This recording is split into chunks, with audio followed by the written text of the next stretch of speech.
Bienvenue au nouvel monde de la course.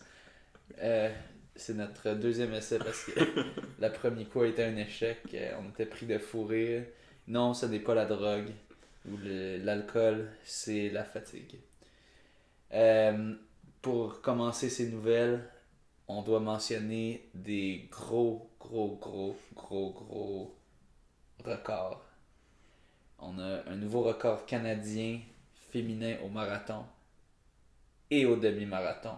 Tout ça en un week-end, dimanche passé, au marathon et demi-marathon de Houston, ainsi que des grosses performances au demi-marathon. Un deuxième meilleur temps de tous les temps canadien.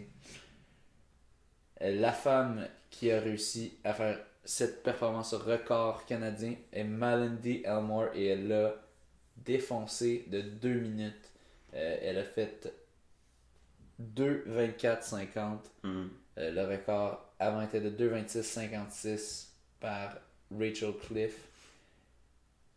Vraiment, elle était un peu inconnue avant, si on veut. Elle était connue dans le milieu élite du monde à course. Le monde savait qui elle était, mais ça faisait pas si longtemps qu'elle en faisait partie. Et là, elle a vraiment prouvé sa C'est place. ça. T'es allé chercher une arrivée fracassante. Oui. Euh, et elle était censée initialement faire Toronto. Mais finalement, je pense que c'était une blessure l'avait empêché. Son entraînement n'allait pas bien, elle était blessée quelque part. Puis elle avait dû arrêter.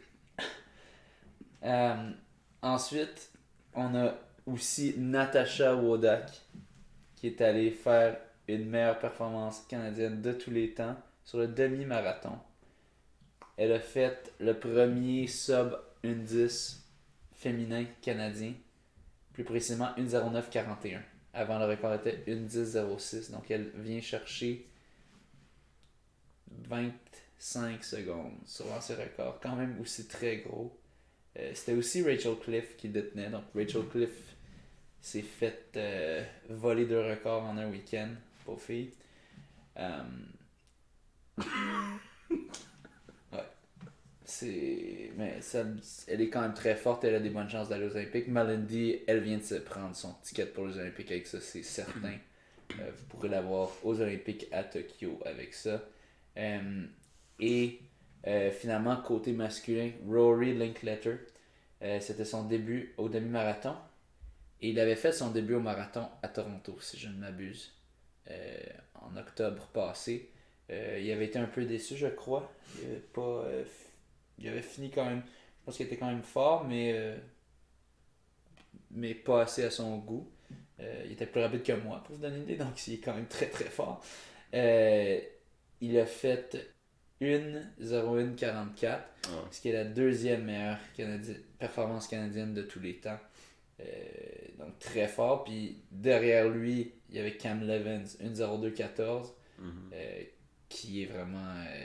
On croyait vraiment que c'était lui à coup sûr qui serait le top représentant canadien aux Olympiques. Puis finalement, surprise, mais c'est pas tant de sa faute. Il a fait des bonnes performances quand même, mais il s'est fait voler la vedette par Trevor Bauer et là par Rory Linkletter cette fois-ci. Et on a aussi Tristan Woodfine, tout de même 1,03,30. Tristan Woodfine qui avait gagné le 21K Banque Scotia, il a fini devant moi la dernière fois que je l'ai fait. Donc, pas l'année passée, mais l'autre avant. Puis je pense que cette année aussi, il a gagné. Donc, En vous avez 2019. vous avez peut-être eu l'occasion de le voir si vous avez fait le demi-Banque Scotia. Donc, quand même fort. Lui, dans ce temps-là, il avait fait autour d'une 5,30 peut-être à Banque Scotia. Fait que je pense qu'il est enlevé 2 minutes. Marathon, puis demi-marathon de Houston, qui est un marathon assez rapide. En fait, très très très rapide. Des bonnes conditions en général. Fait que c'est pour ça que tous les athlètes élites courent ce marathon, essaient de s'y rendre pour rentrer des bons temps, pour se qualifier pour les Jeux olympiques. Et maintenant, on va passer aux, euh, Aux choses sérieuses. aux choses sérieuses. On a les souliers de Nike que là, dans les dernières semaines, ça n'arrête pas de jaser, que ça va se faire bannir. Les dernières nouvelles officielles qu'on avait eues, c'était qu'on avait annoncé aux nouvelles du monde de la course, c'était qu'il y avait une enquête de l'IAAF qui s'occupe des courses, de l'athlétisme et des courses sur route. C'est eux qui sanctionnent tout ça. Dans le règlement, ça dit qu'un soulier ne doit pas donner un avantage injuste sur les autres souliers à un compétiteur, dans le fond, par rapport aux autres compétiteurs. C'est très flou. On sait qu'en vélo, cette règle-là n'est pas vraiment appliquée parce qu'il y a plein de vélos qui donnent des avantages injustes parce que pour avoir ces vélos-là, il faut que tu payes 20 000 $. C'est ça. Faut que tu les construises toi-même. C'est ça. Puis ça te prend ces vélos-là si tu veux pouvoir rivaliser avec les tops. On sait qu'en cycliste, plus ou moins appliqué ça, mais en même temps, ils font ça parce que c'est ça qui leur permet d'avoir une business puis qui leur permet de sponsor des athlètes puis aux athlètes de vivre. Donc, en tout cas, ils laissent ça aller. Mais là, dans le milieu du monde de la course, on a l'impression, on a du moins aux dernières nouvelles, que le soulier risque d'être banni. C'est du moins les nouvelles qui sont sorties dans les dernières semaines, que vraiment plusieurs sources quand même assez legit qui commencent à dire qu'ils ont des inside information. Est-ce qu'on sait c'est lesquelles ces sources-là? Je me souviens plus exactement, mais je me souviens que je suis dans un groupe Facebook Running Shoe Geeks qui comme il n'arrête pas de poster des affaires qui disent ça va être banni, mais à chaque fois les commentaires c'est quoi la source exactement, puis il n'y a pas vraiment de source exacte qui est citée. C'est ça. Donc pour l'instant, on a une panoplie de rumeurs là-dessus. C'est ça, c'est des rumeurs qui semblent l'idée vers ça. Mais là, ça va être à voir si c'est vraiment ça qui va arriver. Là présentement, il y a une tendance qui semble montrer ça. Des fois, c'est des rumeurs, puis c'est pas vrai, mais là, non, c'est pour ça. Il y avait des rumeurs qu'il y aurait une enquête. Présentement, c'est ça, il y a une tendance qui indique ça. C'est, selon moi, ça va être banni, mais quel va être le ban exactement? Est-ce que le soulier annulera les temps des coureurs récréatifs aussi? Est-ce que toutes les performances qui ont été faites avec le soulier vont annuler les anciens records du monde qui ont été faits? Est-ce que ça va annuler? Parce que dans les 2 dernières années, tout d'un coup, ça a fait un énorme impact. Le soulier de Nike, le Vaporfly, plein de records sont tombés. En fait, pas plein de records, mais le record du marathon est tombé en Vaporfly. Peut-être même, je sais pas si c'était en Alphafly, je pense pas que c'était en Alphafly, mais en Vaporfly, le Alphafly qui est la version de soulier qui a été utilisée pour le sub 2 hour du Ineos 1.59, là où Eliud Kipchoge avait couru sous 2 heures au marathon, puis qui est un soulier comme énorme avec comme des petits, c'est pas des ressorts exactement, mais ça ressemble. Mais est-ce que c'est juste le Alphafly qui va être banni? Moi, je pense pas. Moi, je pense que ça va s'étendre aussi au Next Percent. Ça, je pense que c'est ça la grosse question à côté de ça, c'est au côté de la réglementation. Puis, ce qu'il y en est en fait avec les compagnies de chaussures de course, c'est qu'ils veulent toujours aller chercher des nouvelles technologies, une chaussure qui va avoir une plus grande légèreté pour essayer que les athlètes pourraient avoir des chaussures, un équipement qui va pouvoir les aider à obtenir des meilleures performances. Veut pas, toutes les compagnies, ils essayent de créer des chaussures qui permettent, c'est ça, d'avoir les meilleures possibilités d'atteindre des performances élevées. Ça, c'est l'objectif que les compagnies ils tendent à atteindre. Donc, c'est ça, présentement, on a cette chaussure-là de Nike qui... que là, c'est ça, il y a la question de est-ce que c'est légitime ou non par rapport à ça. Mais ça, donc, la vraie question là, qui est à se poser en ce moment, là, c'est par rapport aux limites. C'est quoi les limites qu'ils doivent avoir par rapport aux changements, aux nouvelles technologies qui peuvent être mises sur les chaussures? Parce que, veux pas, même avant ça, il y avait certaines chaussures qui avaient un certain avantage. Pas un avantage peut-être qui est aussi élevé. Mais il y avait il y a des chaussures qui ont été bannies, il y a des chaussures avec ressort. C'est ça, mais c'est ça, la question justement, c'est je pense, c'est où qu'on place les limites, c'est où qu'on place les réglementations par rapport à ces limites-là. C'est ça, mais le problème c'est qu'en ce moment c'est trop flou. C'est ça, parce que là présentement, ce que ça dit en gros, là, en réalité, c'est pas ça qui se passe. Mais je veux dire, ça peut être pris de plusieurs façons, justement. Justement, étant donné que c'est flou, il n'y a pas de clarté dans ce message-là. Ça peut être pris de plusieurs angles. Puis là, c'est là que les compagnies ils prennent de l'angle qui est avantageux pour eux. Donc, c'est ça. Pour moi, je pense les limites doivent être claires et définies pour que, c'est ça, que ce soit les compagnies, que ce soit les coureurs, puis les équipes élites, puis tous les athlètes, ça soit clair pour eux, c'est quoi qui est défini comme étant réglementaire ou non pour aller courir. Ouais, c'est sûr qu'ils vont devoir donner une définition plus précise maintenant. C'est ça. Puis, on est dans une vidéo qu'on regardait, il disait, mais il faudrait dire, mettons, un règlement de midsole thickness, donc la grandeur de la semelle, je pense, midsole. En tout cas, du soulier, la partie du soulier sur laquelle tu cours, là. De mettre un niveau maximal à ça. Parce que c'est ça, à ce moment, les études semblent montrer que c'est pas tant la plaque de fibre de carbone qui fait la différence, mais que c'est vraiment le type de foam qui est utilisé par Nike, le PIBA, qui s'appelle le Zoom X, et la quantité qu'ils mettent dedans. Puis que beaucoup de coureurs qui courent dans ce soulier-là disent qu'ils sentent un peu comme, tu sais, qu'ils sentent vraiment bouncy. Ils sentent que ça rebondit. Fait à quel point, à quel niveau est-ce que là ça devient vraiment comme injuste puis que ce foam-là appartient à Nike. Fait que c'est seulement chez Nike que tu peux te le procurer. Donc à quel point est-ce que ça devient juste pour toute la compétition que eux aient ce soulier qui donne un avantage imbattable. C'est sûr qu'on Mais c'est comme tantôt tu parlais de s'il va falloir qu'il y ait des ajustements sur les temps qui ont déjà été faits et tout.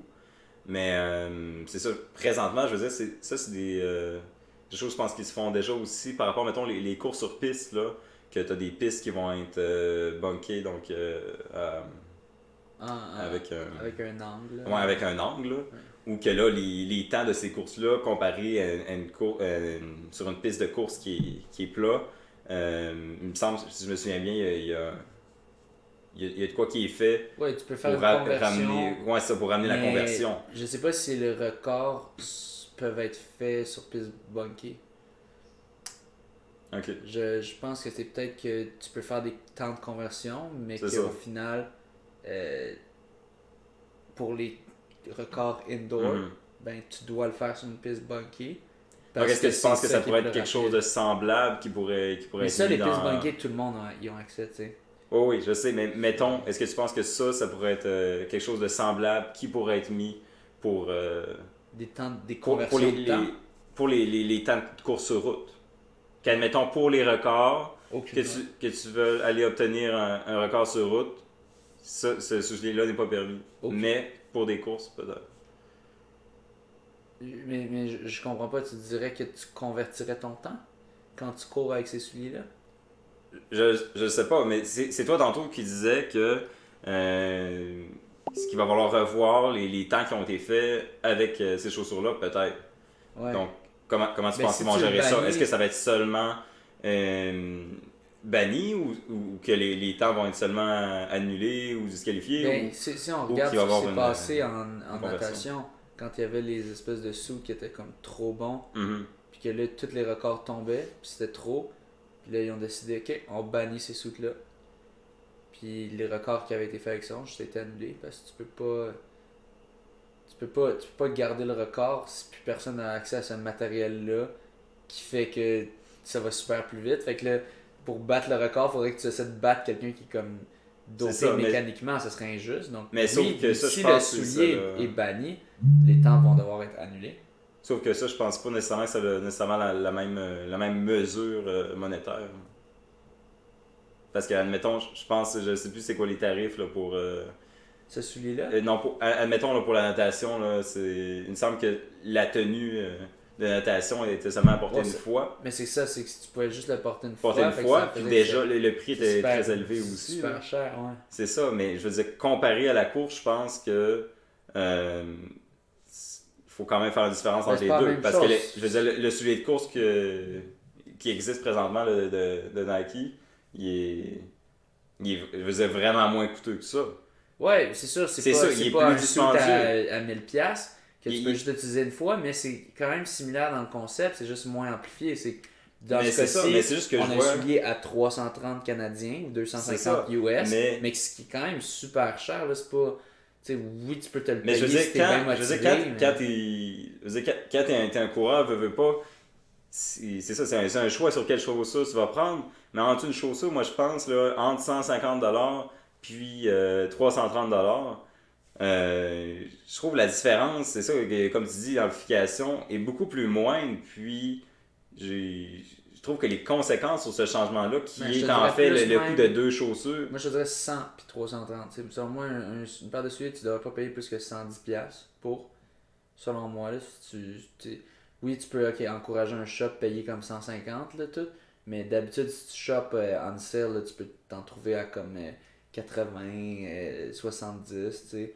Puis, mais c'est pas si tu veux vraiment, c'est ça. Ça veut dire que si tu payes le plein prix, 330$, c'est 70 x 2, 140. Mais là, tu parles d'aller chercher. Là, tu parles paires de souliers. Mais là, tu parles d'aller chercher des rabais sur les autres chaussures. Ouais, mais à la base, tu peux toujours faire ça. C'est comme acheter un char. C'est comme t'acheter un char. Là, mais c'est tu ça. Vas pas. Oui, tu peux acheter neuf, si tu veux. Tu peux aussi acheter les modèles des années précédentes, puis ça va te coûter bien moins cher. Mais ça tu devrais faire ça, à moins que vraiment t'as vraiment une urgence de t'acheter le neuf. Mais ça pourrait pas être mis sur ces chaussures-là aussi? Ces chaussures-là, tu peux pas les avoir usagées pour moins cher. Ces chaussures-là se revendent plus cher. En ce moment, ça reste au même prix à peu près parce que finalement, ils ont commencé à produire assez. Mais il y a même pas un an, ils en produisaient trop peu pour la demande. Puis ces chaussures-là se revendaient au double du prix par du monde sur StockX puis sur eBay. Fait que non, ceux-là, ils sont juste pas accessibles. Puis ils coûtent vraiment ce prix-là. Puis même dans ce temps-là, juste de l'acheter, c'était dur. Tu pouvais pas l'acheter de manière conventionnelle. Tu peux même pas aller sur Nike.com pour l'acheter. Fallait comme t'achètes à des revendeurs ou que tu aies un contact ou quoi. Puis, mais là, à présent, c'est pas. Là, maintenant, enfin, ils ont monté la production. Je pense aussi qu'ils sentaient cette pression-là que on va peut-être se faire chialer dessus. Si c'est ça, parce que là, tu parlais d'une période d'1 an. Mais je veux dire, à long terme, admettons que ça soit pas banni. Oui, mais le prix de cette chaussure-là va pas descendre parce qu'une chaussure, tu dois l'acheter neuve, ok? Puis cette chaussure-là, elle va jamais en rabais. Mais c'est ça, mais là tu viens de dire, une chaussure, faut l'acheter neuve. Mais ce que tu as dit mais précédemment... tu peux avoir des chaussures en rabais. Toutes les autres marques, tu vas toujours avoir des modèles des années précédentes qui sont neufs, mais qui sont à 50% off, tu sais. Ouais, mais ça arrive pas tout le temps. Admettons quelqu'un, un coureur... Je suis capable de trouver pas mal n'importe quel modèle vieux d'un ou 2 ans en rabais, là. Mais mettons un coureur, là, que là, sur le moment, il veut trouver c'est la chaussure exacte qu'il veut, là. Il y a plein de chaussures qui sont en rabais, mais celle qui a vraiment comme choisi que c'est celle qui pense qu'il va le permettre d'être plus performant, c'est celle-là, puis celle-là n'est pas en rabais. Puis, mettons, il est à 150, puis l'autre est à 300. C'est quoi qui peut arriver, là? C'est quoi de plausible? Je veux dire, ça va être l'équivalent de payer comme 2 chaussures ou une chaussure. 330. Non, j'ai dit 150, 300. 30. Sur 330, on est relativement proche du 2 chaussures. Mais, en tout cas, moi je te dis 150, tu devrais jamais payer 150$ pour une paire de chaussures. À moins vraiment que tu veux encourager ton store local. Mais tu vas pas encourager ton store local quand tu achètes des Vaporfly. Moi j'ai déjà jasé. J'ai jasé c'était je pense que c'était un des propriétaires d'une maison de la course. Okay. Il me racontait que c'est l'enfer dealer avec Nike pour ça parce que ils sont ultra exclusifs. Ils vont seulement t'en laisser comme 6. Puis là, 6 modèles ou quoi. Comme 6 exemplaires. L'affaire c'était ridicule. Puis là, tous les customers, tous les clients se battent pour ça. Puis là, toi, tu dois dealer avec cette affaire-là. Puis c'est comme. Lui, en tout cas, il me disait il haït ça parce que c'est pas friendly pour lui. Fait que bref. Si on compare à un shoe que tu achèterais de la même façon, c'est-à-dire en ligne, tu devrais. Ça serait en bas de 100$. Fait que c'est minimum 3 souliers, moi je dis 4 ou 5. Fait que c'est. Oui, si tu veux, tu parce que peux je pense payer 4 ou 5, là, 4 ou 5, comme le suit, là, 4 ou 5, là, c'est que il faut vraiment que tu calcules bien tes affaires pour trouver ces chaussures-là, je pense. Non. Pas tant. Pas tant. Il y a moyen de s'arranger, pas si compliqué. Mais il faut quand même que tu t'organises bien. En tout cas, moi je vous dis, si vous voulez. Mais comparé à plusieurs autres sports, là, c'est une différence qui est vraiment. Oui, c'est sûr, mais c'est ça la beauté de ce sport-là. Ouais, c'est que c'est un vrai sport qui est vraiment démocratique, que n'importe qui peut y avoir accès. Puis moi, c'est ça que je veux. Je pense que moi, je veux garder ça du sport. Je pense que l'IAF aussi veut garder ça du sport. Le vélo, ils ont abandonné. Mais la course, le vélo, c'est clairement aujourd'hui, puis on le voit, là, c'est un sport élitiste. Si on veut. Regarde, je dis pas que si tu fais du vélo, t'es élitiste, mais je dis juste qu'il faut que tu aies le cash pour t'acheter un vélo. Ça coûte cher, l'entrée là-dedans, c'est cher. C'est pas des pauvres qui font ça. T'es mais quand même soit middle class ou aisé si tu fais ça. Je connais pas de pauvres qui font du vélo de compétition. Mais même, je veux dire, même pour la course, je pense, je veux pas, faut quand même pas que tu ailles mal financièrement non plus. Parce que je veux dire, si tu veux faire de la course, n'importe qui va mal financièrement ne peut pas faire du sport, c'est sûr, c'est aussi difficile pour eux. C'est pour ça qu'ils ont plus de problèmes de santé quand tu es dans un milieu socio-économique plus bas. C'est ça, tu as moins le temps de faire des choses bonnes pour ta santé. Fait que c'est ça, c'est plus tough. Mais au moins, tu sais, le random Joe qui est sur le border, mais si ses souliers sont cheap, il est capable de faire ça. Puis si tu te mets à courir plus sérieusement, tu sais, comme. C'est sûr, courir sérieusement à un haut niveau. Oui, il faut quand même que tu sois relativement aisé si on veut. Dans le sens que tu t'es pas pauvre. Puis mais ça veut dire. Parce qu'à la base, je veux dire, comme tu disais, c'est pas. Tu peux pas vivre dans une grande pauvreté si tu veux être dans le monde de la course. C'est beaucoup plus difficile. Donc, je veux dire, si la personne, justement, comme tu dis, là, qui va dans un milieu plus élite, plus de haut niveau, elle veut pas avoir être plus aisée que la moyenne. Donc, c'est ça. En moyenne, oui, mais bref, en gros, c'est rendu là, je pense que la différence entre les deux prix est pas très élevée. Là. Selon moi, ça l'est. Puis bref, c'est un soulier aussi qui s'use très vite. Okay? Que tu peux pas mettre tant de millage dedans. Fait que l'analogie, c'est très similaire. Mais c'est quoi? Quand tu dis peu de millage, de comparer à une chaussure de performance, de course aussi, de marathon, c'est quoi la différence entre les deux? Selon moi, c'est 2 à 3 fois. Là. Selon moi, selon toi. De ce que j'ai vu, là, ça s'use 2 à 3 fois plus vite. C'est comme ils disent, tu peux faire. Je pense qu'eux, ils disent. Ouais, ça, parce que ça aussi, c'est quelque chose à considérer. Mais je pense que le manufacturier, ils disent 100 miles. Tu sais. Ok, 100 miles, c'est 4 marathons. Tu sais. Tandis que les autres, c'est. Les autres, je pense que c'est plus près de 200, 300. Tu sais. Ok, c'est ça. Le 200, 300. Ouais, ça varie là, de comment est fait le soulier, mais. Les autres, c'est plus. Non, c'est ça. Ça aussi, c'est quelque chose à considérer, justement. Là. Parce que là, au début, ça, je considérais le prix, mais là, c'est ça. C'est la durée de vie du produit. Mettons que si on inclut la durée de vie, mettons que c'est 2 fois, puis ensuite de ça, moi, je dis c'est, disons, 4 fois plus cher qu'un soulier normal. Mais 2 fois 4, ça fait 8. T'es rendu à 8 fois plus cher qu'un soulier normal. Puis aussi, comme on avait parlé précédemment, c'est que un autre des problèmes, c'est que c'est ça, je veux dire, les athlètes de haut niveau, les élites, qui sont sponsorisés par des compagnies de chaussures. Il y a seulement ceux qui sont sponsorisés par Nike qui en ont accès. Ouais. Donc ça aussi, c'est un problème, parce qu'il y a une compétition entre entreprises. Ouais.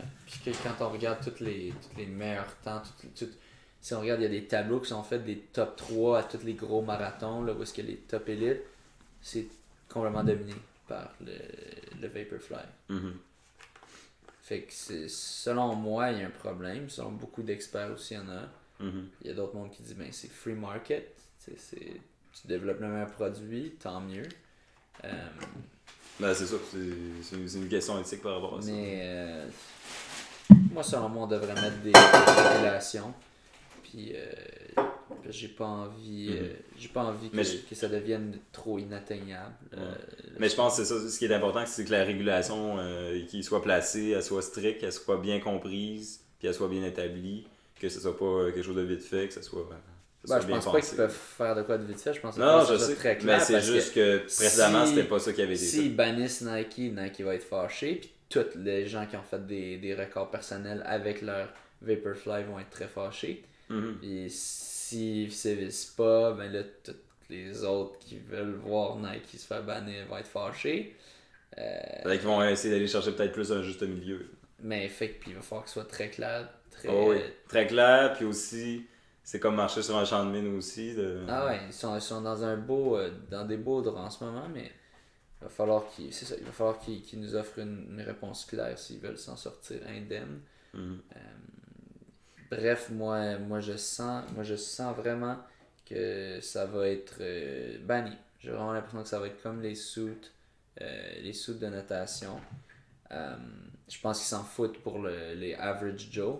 Que, les gens, je pense pas qu'ils vont dire comment on va annuler ton temps, mais nous, comme c'était pas comptabilisé ou quoi, je pense pas que ça va affecter les performances pour les marathons de Boston. Ça non plus, là, ces gens-là qui sont un peu plus que les average Joe en termes de performance, mais eux non plus, eux aussi je vais les inclure dans ce sens que je pense pas que ça affectera leur performance, mais moi je pense que toutes les performances de record du monde, puis les courses, à partir de ce moment-là, ça pourra plus être porté parce que pour mettre un level playing field, des athlètes Nike devront porter le Zoom Streak, qui était le soulier avant, ou un autre soulier de Nike, mais qui était avant le soulier de prédilection des athlètes sponsorisés par Nike. Parce qu'en ce moment, c'est ça, il y a toujours du monde qui continue d'affirmer qu'il n'y a pas de comme que scientifiquement ça peut pas marcher parce que ce soulier-là est trop lourd, puis qu'on sait, selon la science, ce qu'on sait clairement, c'est plus c'est léger, plus tu vas vite. Mais c'est pas le seul facteur qui est là aussi. Ben, scientifiquement, c'est le seul très clair. Okay. C'est le seul facteur très clair. De ce que je me souviens quand j'étais voir une conférence de Blaise Dubois, c'est vraiment dit le seul truc qu'on sait vraiment à 100%, c'est ça, c'est le poids. Mais là, j'ai l'impression. Mais je pense qu'en pratique, par contre, il y a quand même d'autres caractéristiques qu'on sait à 100%, on n'est pas sûr, scientifiquement.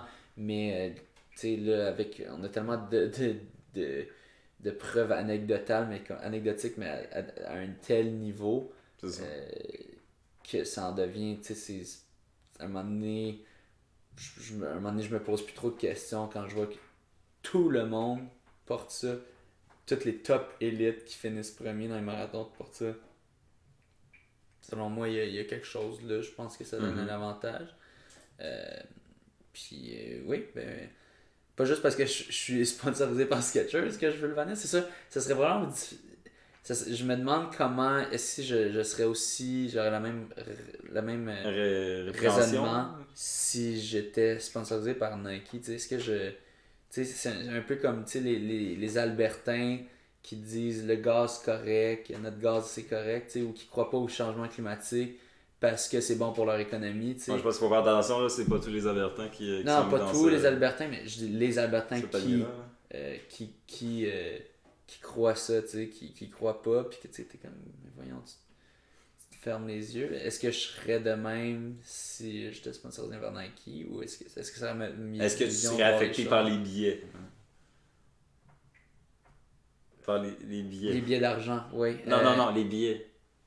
Oh, les billets avec la compagnie sponsorisée. Est-ce que ça me donnerait un billet? Bonne question. J'espère que j'aurai la même logique puis que j'ai pas cette logique parce que je suis pas avec eux. Mais selon moi, selon moi, il faut mettre une limite parce qu'en ce moment, Ouais, c'est ça. ça domine trop. Et tu veux pas. Dans le fond, il y avait un argument. Tu sais, c'est facile de se perdre là-dedans, de dire, mais ouais, mais pourquoi bloquer quelqu'un dans son animation?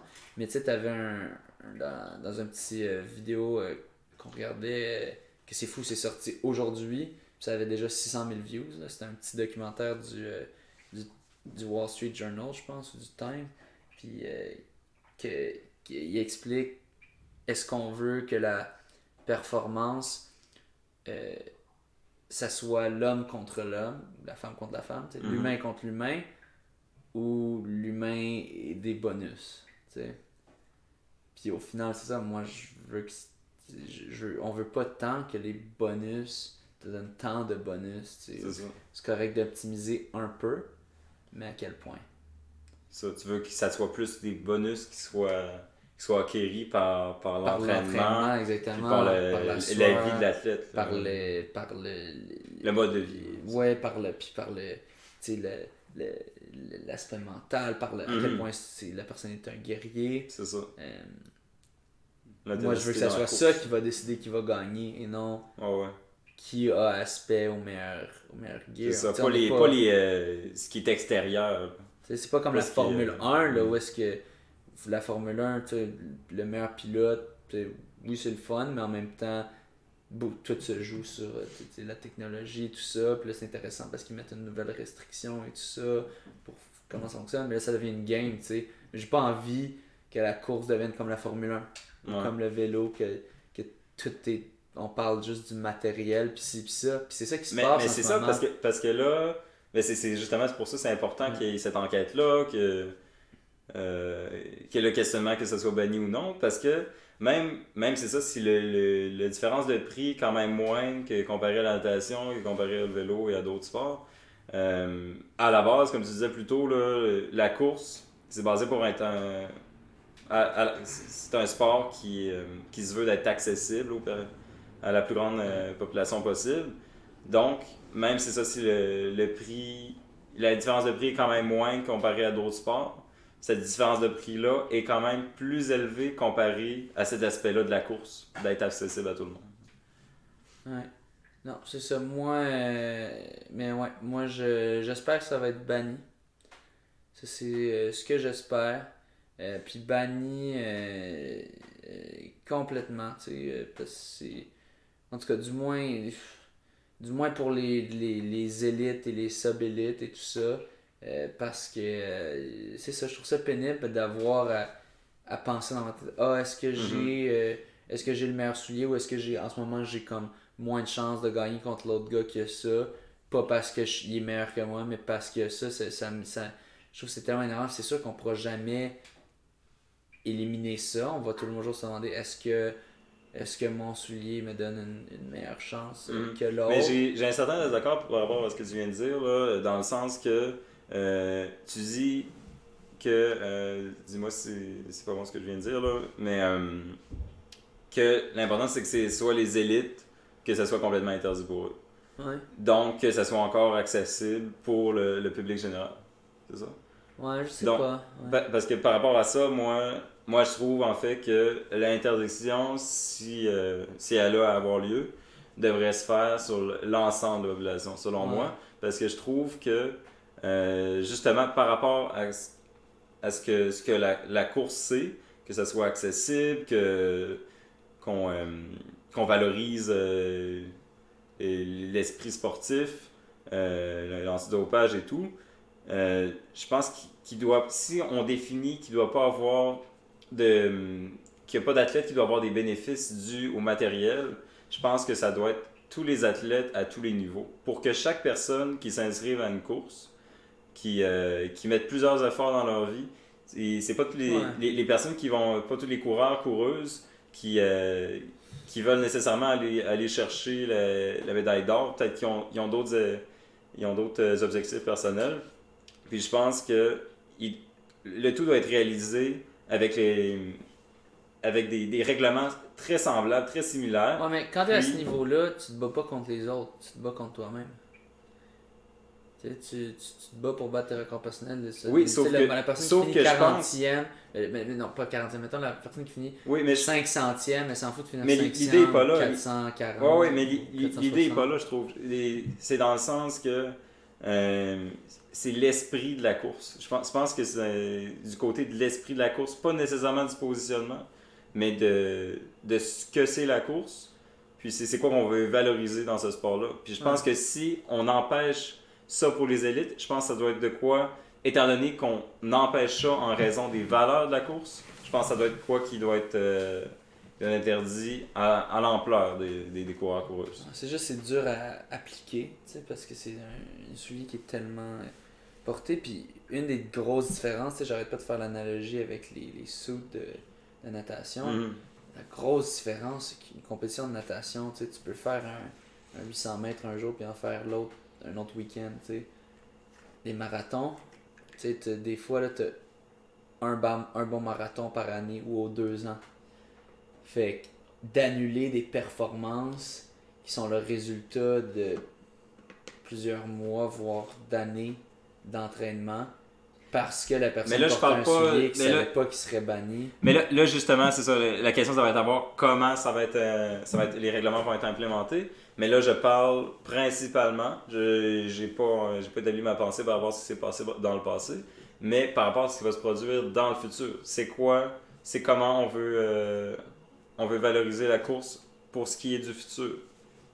Moi, c'est comme ça que j'établis mon opinion là-dessus.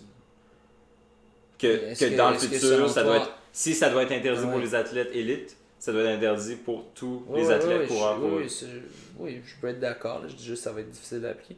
Mais là, ce que je dis, c'est quand même fou de faire tomber tous les temps quand t'es fait avec ces souliers-là. Puis je me demande si la réaction est pas trop tard. Parce que je dis pas quand des suits avaient été développés que tous les records tombaient. Je sais pas ça a été combien de temps, peut-être 1 an. Je sais pas. Là ça fait 2 ans, presque 3 ans que les Vaporfly sont là. Donc est-ce qu'il est trop tard aussi pour juste tout annuler parce que les athlètes peuvent se plaindre, ben là vous l'avez pas banni, moi j'ai utilisé, je me suis basé sur ça, tu vas-tu annuler mon corps? Mais là, je pense que ça va être un débat qui va se faire entre avec l'institution. Mais selon moi, si tu bannis, tu dois bannir les records qui viennent avec. Est-ce que tu dois bannir les temps de qualification? Peut-être pas, peut-être de faire une. Peut-être tu peux bannir officiellement ces temps-là, mais que les organisations peuvent faire des conversions pour dire ce temps-là en réalité vaut un peu plus lent avec un soulier non Vaporfly. Fait qu'on te donne quand même le standard de qualification, mais c'est ça. C'est seulement le seul problème là-dessus, c'est que c'est des temps qui ont été établis par le passé sur des règlements qui avaient sur les compagnies de chaussures et tout on fait les choses conformément au règlement qui avait été oui, mais dans qui la bonne affaire avec les suits de natation, ils respectaient les règlements aussi. Mais à l'époque, ils respectaient le règlement, mais ils ont quand même annulé ces temps-là parce qu'ils ont banni le matériel, parce que sinon c'est impossible, c'est très difficile de réatteindre ces temps-là. Fait que c'est des records qui sont comme trop durs à battre, fait que ça a été annulé. Fait que selon moi, si tu fais ça, tu dois annuler les records qui viennent avec.